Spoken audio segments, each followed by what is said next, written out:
ভীষণ ব্যথা পাচ্ছি, ছাড়ুন প্লিজ। স্নিগ্ধার গলা কাঁপছিল, চোখে ভয়ে জমে থাকা জল যেন ছিটকে পড়ার অপেক্ষায়। তুর্যের হাত দুটো ওর দুই বাহুতে এমনভাবে গেঁথেছিল মনে হচ্ছিল হাড় ভেঙে যাবে। তবুও নিজেকে কিছুটা সামলে দাঁতে দাঁত চেপে বলল, আপনি আমাকে এভাবে ধরেছেন কিভাবে? কোন অধিকারে আমাকে স্পর্শ করছেন? কথাটা মুখ থেকে বেরোতেই যেন আরও আগুন ছিটকে পড়ল। তুর্য থামলো, কিন্তু বাঁধন ঢিলা হলো না, আরও শক্ত হলো। কথাটা যেন হঠাৎ করে রুমের জ্বলতে থাকা কেরোসিনে আগুন ছুঁড়ে দেওয়ার মতো শব্দ। শেষ হওয়ার আগেই আগুন ছড়িয়ে পড়ল তুর্যের চোখে মুখে শ্বাসে। ওর শিরাগুলো কপাল থেকে শুরু করে গলার নিচে পর্যন্ত টেনে রাখা রশির মতো ফোলা। রাগের তাপে রংটা গাঢ় হয়ে নীলচে, চোখ দুটি হালকা সবুজের ভেতরে বাদামি সোনালি ছায়া। শুকনো শরৎ পাতায় পড়া করা রোদের মতো যেন মিশ্র ধ্বংস আর সৌন্দর্যের ছাপ। ওই চোখে কারো দয়া নেই, করুণা নেই, শুধু রাগ, অধিকার আর নিষ্ঠুর দাবি। তারপর রাগী কণ্ঠে দাঁতে দাঁত চেপে সে বলল, তুই আমাকে অধিকার বোধ শেখাচ্ছিস? আচ্ছা, অধিকার বলতে কি বোঝাচ্ছিস? ওই যে 3 কবুল আর কাগজে কলমে সাইন করা, তাই তো? তুর্যের ঠোঁটে বিকৃত হাসি ফুটল, হাসিটা হাসির থেকেও বেশি হুমকি। ঠিক আছে, আমিও সেটাই করব, বলে স্নিগ্ধার বাহু ছেড়ে কবজিতে হাত দিয়ে জোরে চেপে ধরল। তারপর টেনে বের হতে নিলে স্নিগ্ধার নিঃশ্বাস আটকে গেল। ভয়ে না রাগে নিজেই বুঝতে পারছিল না। হঠাৎ কাঁপতে থাকা গলায় বলে উঠল, আজকে আমার মাহিমের সাথে বিয়ে, আর আমি ওকে ভালোবাসি। আমি আপনাকে বিয়ে করব না, মিস্টার তুর্য। ব্যাস এইটুকুই। এতটুকু কথাই যথেষ্ট ছিল তুর্যের মাথায় আগুন ধরানোর জন্য। তুর্যের ভেতরে যেন আর কোনো শব্দ, কোনো যুক্তি, কোনো সীমা ছিল না। শুধু আগুন আর দাবি। এক টানে স্নিগ্ধাকে নিজের বুকে টেনে ফেলল। ওর শরীর তুর্যের শক্ত বাহুর নিচে হারিয়ে গেল। মুহূর্তটা এত দ্রুত ছিল যে স্নিগ্ধার নিঃশ্বাসটাও ঠিকমতো নিতে পারল না। কিছু বোঝার আগেই ওর ঠোঁটের উপরে তুর্যের ঠোঁট বিঁধল, ঝড়ের মতো তীক্ষ্ণ, অপ্রত্যাশিত আর নিষ্ঠুরভাবে অধিকারী। স্নিগ্ধা স্তব্ধ হয়ে গেল, শরীর জমে গেল, চোখ বড় হয়ে রইল। হৃৎপিণ্ড এমনভাবে ধুকধুক করছিল যেন বুক ভেদ করে পালিয়ে যাবে। মাথা ঘুরছিল, কি করবে না করবে কিছুই বুঝে উঠতে পারল না। এই অনুভূতির কোনো প্রস্তুতি তার ছিল না, না না, মানসিকভাবে না, শারীরিকভাবে। তুর্যের শ্বাসে ছিল রাগের তাপ, সেটা এতটাই কাছে যে স্নিগ্ধার গাল পুড়তে লাগলো। শেষমেশ সে 2 হাত দিয়ে তুর্যের বুকে আঘাত করে যেতে লাগলো, বারবার মরিয়া হয়ে। কিন্তু তুর্য এক চুলও নড়ল না, বরং আরও রড, আরও জেদি, আরও দাবিদার হয়ে উঠল। স্নিগ্ধার মনে হচ্ছিল তার ঠোঁট দুটো কেটে যাচ্ছে, তীক্ষ্ণ চুম্বনের চাপ এমনভাবে গেঁথে আছে যেন আগুনের সূচ দিয়ে খোঁচা দিচ্ছে। জ্বালা, ব্যথা, চক্কর আর শ্বাস কেড়ে নেওয়া এক অদ্ভুত উত্তাপ, সব একসাথে মিশে শরীরের মধ্যে ঢুকে যাচ্ছে। তুর্যের আঙুলগুলো স্নিগ্ধার মুখের পেছনে গিয়ে চুল আঁকড়ে ধরল, ধীরে কিন্তু নিষ্ঠুরভাবে, যেন বলে দিচ্ছে থামতে বললেও থামবো না। এভাবে কতক্ষণ স্নিগ্ধার ঠোঁটের উপরে অত্যাচার চলল তার হিসেব নেই। সময় যেন থেমে গিয়ে বেপরোয়া হয়ে তাকিয়েছিল। তবুও একটা পর্যায়ে তুর্য দেখল স্নিগ্ধার শ্বাস টানতে কষ্ট হচ্ছে, ওর চোখ উল্টে যাচ্ছে, গলা থেকে ক্ষীণ গোছ শব্দ বের হচ্ছে। তখনই তুর্য ঠোঁট সরালো, ছাড়লো না, মুক্তি দিল। আর ছাড়া পেতেই যেন স্নিগ্ধা নতুন জীবন পেল। ফুসফুসে গাদাগাদি করে বাতাস ঢুকতে লাগলো, বড় বড় শ্বাস হাঁপানো আর অদ্ভুত কম্পন। ফর্সা ধবধবে মুখখানা লালচে হয়ে গেছে কেবল লজ্জায়, ব্যথা আর শ্বাসরোধের লড়াইয়ের লালচে চিহ্ন। স্নিগ্ধা সোজা হয়ে দাঁড়াতে গিয়ে আবার ঢলে পড়ল, তবুও নিজেকে সামলে কান্না ভিজে কণ্ঠে বলল, আপনি আপনি কিভাবে এটা করতে পারলেন? এভাবে আমাকে চুমু খেলেন কেন? বাইরে সবাই কি ভাববে? তুর্যের ঠোঁটের কোণে ধীরে ধীরে একটা বাঁকা হাসি ফুটল। হাসিটা নিষ্ঠুর না, বরং আরও ভয়ানক, কারণ নিঃশব্দে ক্ষমতা দেখায়। তুর্য গলা নিচু করে কর্কশ কণ্ঠে বলল, শুধু চুমু খেয়েছি তাই এই অবস্থা? তাহলে ভেবে দেখো আমি কতটা রুড। স্নিগ্ধার ছোট্ট দেহখানা বারংবার কেঁপে উঠল। মানসিকভাবে প্রতিরোধটা বুকে ব্যথা হয়ে বুক চেপে ধরল। তখনই তুর্য দৃঢ় কণ্ঠে বলে উঠল, এখন চলো, বিয়ে করব। স্নিগ্ধা কাঁপা শরীরে মাথা নাড়ল, না। তুর্য বাঁকা হেসে নিজের হাতের ফোনটা স্নিগ্ধার চোখের সামনে ধরল। স্নিগ্ধা চমকে উঠল স্ক্রিনে দেখা তাদের একটু আগের চুম্বন দৃশ্য। প্রতিটা মুহূর্ত, প্রতিটা স্পর্শ, প্রতিটা নিঃশ্বাস, সবই যেন আমিকভাবে ক্যাপচার করা হয়েছে। তুর্য ধীরে ধীরে হেসে বলল, হয় আমাকে এখনই বিয়ে করবি, নয়তো এই ভিডিওটা পুরো বিয়ে বাড়ির সামনে, মাহিমের সামনে সবাই দেখবে।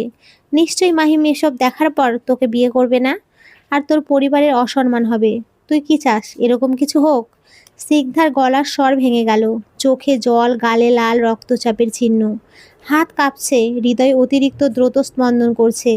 স্নিগ্ধা কেঁদে কেঁদে অসহায়তায় কণ্ঠে বলল, আপনি এরকম করতে পারেন না। তুর্য বাঁকা হেসে আরও কাছে এলো, একটা অদ্ভুত কর্কশ অপ্রতিরোধ্য আনন্দে। কণ্ঠস্বর ধীর কিন্তু হুমকির মতো করে বলল, আমি রিভান চৌধুরী তুর্য, যা বলি তাই করি। নিশিতা শেখ স্নিগ্ধা, আর কয়েক মিনিটের মধ্যেই সব শেষ। নামটা পরিবর্তন হয়ে চৌধুরী হয়ে যাবে। স্নিগ্ধা কাঁদতে কাঁদতে বলল, আমি মরে যাব তবুও বিয়ে করব না। শব্দটা বের হতেই তুর্যের চোখের রং বদলে গেল, ওর চোয়াল শক্ত হলো। রাগ আর অবিশ্বাস মিলিয়ে এক হিমশীতল নীরবতা নেমে এলো। হঠাৎ তুর্য এগিয়ে এসে স্নিগ্ধার গাল দুমড়ে ধরল। আঙুলের চাপ এতটাই শক্ত যে স্নিগ্ধার মনে হলো চোয়ালের হাড় ভেঙে যাবে। তারপর দাঁতে দাঁত চেপে গলার ভেতর থেকে নিচু গর্জন বেরিয়ে এলো, শালি, মরার খুব শখ তাই না? ঠিক আছে, মরবি, আমি তোকে মারবো। স্নিগ্ধা ব্যথায় কুঁকড়ে উঠল, চোখ দিয়ে টপ টপ করে পানি পড়তে লাগলো। বুক কেঁপে উঠল, আতঙ্কে বুক ধুকপুক করতে থাকে। তুর্য বলতেই থাকে, কিন্তু আগে চল বিয়েটা করি। আর কি যেন বললি? তুর্যের কণ্ঠ আরও নিচু হলো, আর যদি বিয়ে না করতে চাস, এবার তীব্রতা বদলে গেল হুমকিতে, তাহলে তোর মা বাবা আর তোর ভাই আজকেই শেষ। স্নিগ্ধার নিঃশ্বাস হঠাৎ আটকে গেল, চোখ মুহূর্তে বড় হলো, কান্না জোরে না, নীরবে ধুক ধুক করা বেদনাদায়ক। তুর্য শান্ত কণ্ঠে বলল, সেটা নিশ্চয়ই তুই চাস না? তুর্য শান্ত কণ্ঠে বলল, সেটা নিশ্চয়ই তুই চাস না? তুর্য কথাখানা বলে আর এক মুহূর্তও দাঁড়ালো না। তার চোখে লক্ষ্য, তার পায়ে দম্ভ, আর বাহুতে স্নিগ্ধা, যেন কোনো যুদ্ধের ট্রফি। এক টানে স্নিগ্ধাকে কোলে তুলে নিল, তারপর ভারী পায়ে রুম থেকে বেরিয়ে গেল। স্নিগ্ধার ছোট দেহখানা কাঁপছিল বারংবার, ভয়ে, লজ্জায়, অপমানে শ্বাস আটকে থাকার আগে। জিহ্বা যেন আটকে গেছে, শব্দগুলো গলায় বেঁধে মরছে।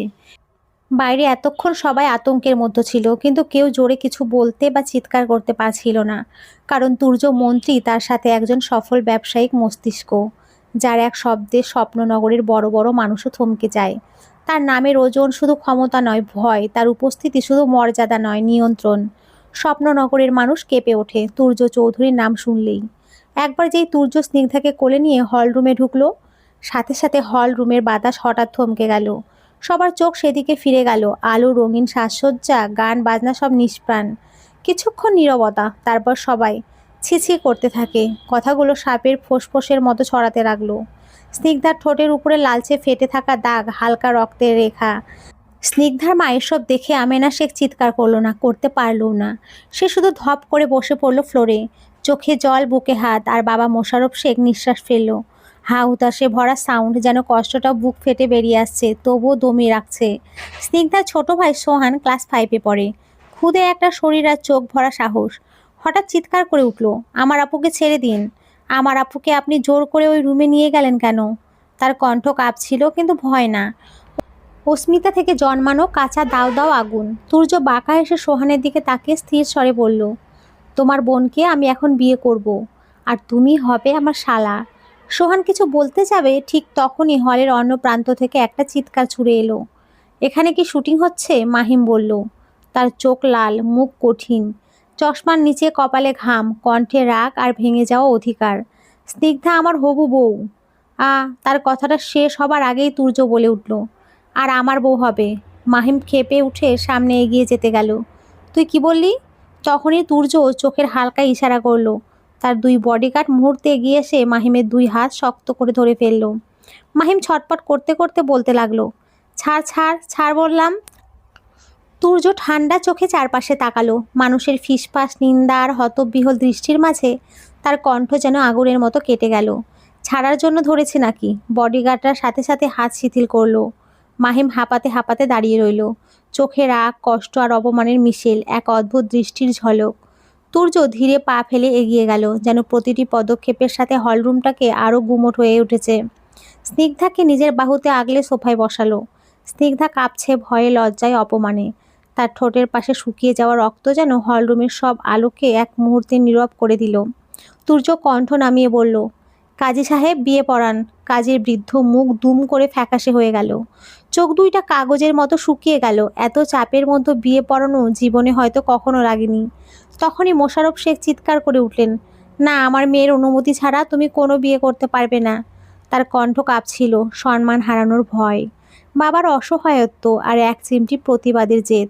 সবাই তাকালো স্নিগ্ধার দিকে। হলরুম জুড়ে যেন শ্বাসোচ্ছ্বাস থেমে গেছে। তুর্য চোখ নামিয়ে বলল, খুব শান্তভাবে, তা তুমি রাজি নাই বিয়েতে?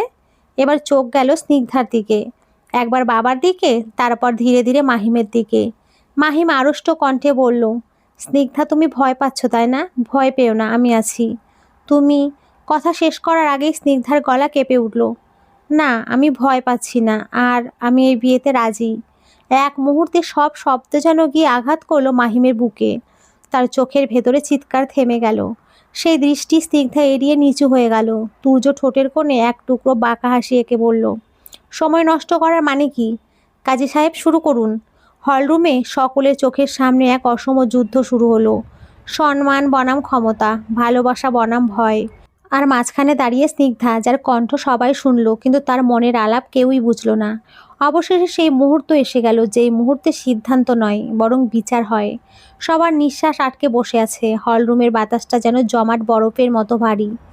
কাজী সাহেব গুমগুমে কণ্ঠে কাগজের উপরে চোখ বোলালেন। তার কণ্ঠ কাঁপছিল চাপা সংকোচে। মা, কবুল বলো। স্নিগ্ধার ঠোঁট শুকিয়ে গেছে, কণ্ঠ আটকে আছে গলার কোথাও। চোখে বয়ে চলেছে অপমানের ধোঁয়াশা, লজ্জার ঝাপসা আর অজানা ভবিষ্যতের ভয়। স্নিগ্ধা ঠোঁট নাড়ালো, শব্দ বেরোল না। কাজী আবার ডাকলেন, এবারে একটু জোর এলো। মা বলো, কবুল। হলরুম থমথমে। অনেকক্ষণ পর স্নিগ্ধার কণ্ঠ ভেঙে বের হলো, কবুল। কবুল। কবুল। শব্দটা ছোট কিন্তু আঘাতটা বিশাল। মুহূর্তের শান্তিকে রাবারের মতো দুম করে ছিঁড়ে চিৎকার করে উঠল মাহিম। বেইমান। যেন এক ধ্বনি কাঁপিয়ে দিল পুরো হলরুম। সবাই চমকে তাকালো। মাহিমের মুখের শিরা ফুলে উঠেছে, চোখে অদ্ভুত এক আগুন। তুই কিভাবে পারলি? আমাদের 2 বছরের ভালোবাসা সব কি তাহলে মিথ্যে ছিল? তার কণ্ঠ ভেঙে গেল কান্নায়। ছেলেরা নাকি কাঁদে না, কিন্তু আজ মাহিমের কান্না সব ধারণা উল্টে দিল। লাল চোখে হাহাকার করে সে বলল, বল স্নিগ্ধা বল, আমাদের ভালোবাসা কি তাহলে মিথ্যে ছিল? কেউ কথা বলল না, শুধু স্নিগ্ধার মাথা নিচু, চোখে জল আছে কিন্তু বোঝা যাচ্ছে না। স্নিগ্ধার কণ্ঠ বের হলো না, কিন্তু নীরবতা নিজেই উত্তর দিয়ে দিল। তার কবুলের উচ্চারণ যত ছোট ছিল, মাহিমের ভেঙে পড়া তত বড়। তুর্যের মুখে কোনো পরিবর্তন নেই, কোনো সহানুভূতি নেই, কোনো অনুশোচনা নেই, শুধু বরফের মতো স্থিরতা। কাজী শেষ করে বললেন, বিয়ে সম্পন্ন হলো। এই ঘোষণার সাথে সাথে যেন জীবন আর মৃত্যুর 2 ভিন্ন পথ আলাদা হয়ে গেল। কেউ দাঁড়িয়ে থাকলো ভালোবাসার শেষ বিদায়ে, আর কেউ হাঁটলো ক্ষমতার শুরুতে। তুর্য কাউকে কোনো প্রশ্নের সুযোগ দিল না, এক পলকের মধ্যে এগিয়ে গেল, স্নিগ্ধাকে আবার কোলে তুলল। এবার যেন নিজের সম্পত্তি দাবি করার দম্ভে। কেউ চিৎকার করলো না, কেউ বাধা দেওয়ার আর সাহসও পেল না। তুর্যের বাহিরে পা ফেলার শব্দ মিলিয়ে যাওয়ার সাথে সাথে তার বডিগার্ডগুলো চুপচাপ চলে গেল। দরজা লাগলো না, কিন্তু চারিদিকে যেন অদৃশ্য কোনো দরজা বন্ধ হয়ে গেল। সব কিছুর ওপরে দেয়ালে ঝোলানো ঝাড়বাতির আলো কাঁপছিল, যেন আলো ভয় পেয়েছে ঘটনার পর। আর হল রুমের এক কোণে দাঁড়িয়ে থাকা মাহিম ভেঙে পড়ল। এতক্ষণ যে চিৎকার চাপা ছিল তা হঠাৎই ঝড় হয়ে বের হলো। না, আর কেউ বুঝে ওঠার আগেই চিৎকার ভেঙে গেল কান্নায়, কান্না ভেঙে গেল হাহাকারে, হাহাকার ভেঙে গেল বাক্য জুড়ে। চোখে লাল, মুখে বিষাদ, যেন বুকের ভেতর থেকে কেউ হৃদয়টা ছিঁড়ে নিয়েছে। মাহিমের বাবা আনোয়ার শিকদার দৌড়ে ছেলের কাছে গেলেন, বুকের কাছে টেনে নিয়ে বলল, বাবা, বাবা শান্ত হও। কিন্তু মাহিম শান্ত হলো না। কান্না করতে করতে কাপা কণ্ঠে বলল, কথা বলতে বলতে শ্বাস ভেঙে যাচ্ছে। বাবা, আমার ভালোবাসাকে নিয়ে চলে গেল, আমার কলিজা নিয়ে চলে গেল বাবা। আমি কিচ্ছু করতে পারলাম না। আমি তো ওকে কথা দিয়েছিলাম ওকে রক্ষা করবার কথা, কিন্তু বাবা, আমার ভালোবাসার মানুষ আমাকে ছুঁড়ে ফেলে গেল। তাকে ধরতে গেলেও পারলাম না বাবা। আমি কি নিয়ে বাঁচবো? বলো বাবা, আমি কি নিয়ে বাঁচবো? দেখো দেখো, আবার আমার বুকটা ফাঁকা হয়ে গেল। শব্দগুলো দাঁত চেপে বেরুচ্ছে, যেন প্রতিটা শব্দে একটা করে কাজ ভাঙছে ভেতরে। আনোয়ার শিকদারের চোখও ভিজে উঠল। তার ছেলে, তার একমাত্র সন্তান, এইভাবে ভেঙে পড়বে ভাবতে পারেননি কখনো।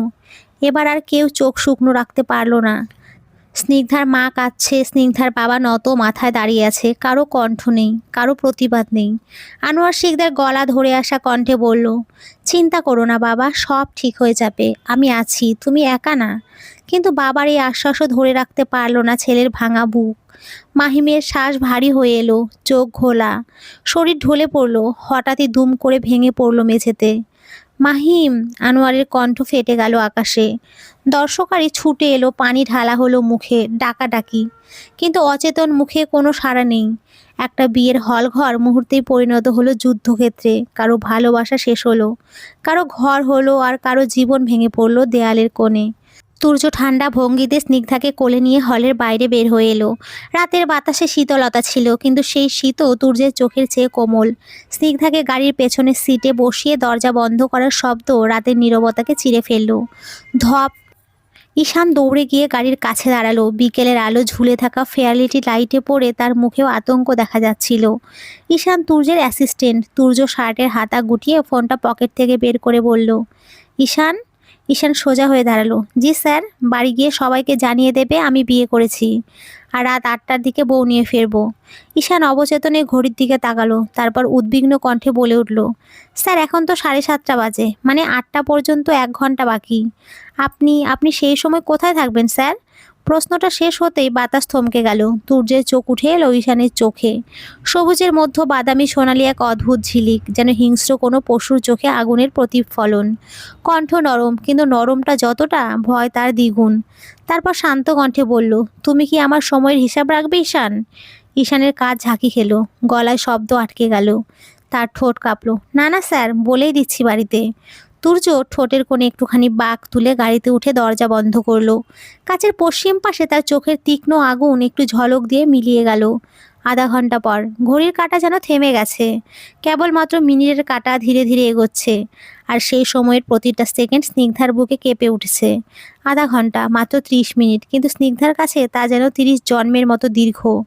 গা ভর্তি বিহের গহনা, মাথার উপরে জড়ানো ওড়না, ঘাড় পর্যন্ত নেমে আসা গহীন সোনার কাঠি, সব মিলিয়ে রাজকীয় সাজ। অথচ সেই সাজ আজ তার চোখে কেমন যেন ভারী, ক্লান্ত, বিবর্ণ, যেন কেউ জোর করে রং চেপে দিয়েছে কোনো মলিন ছবিতে।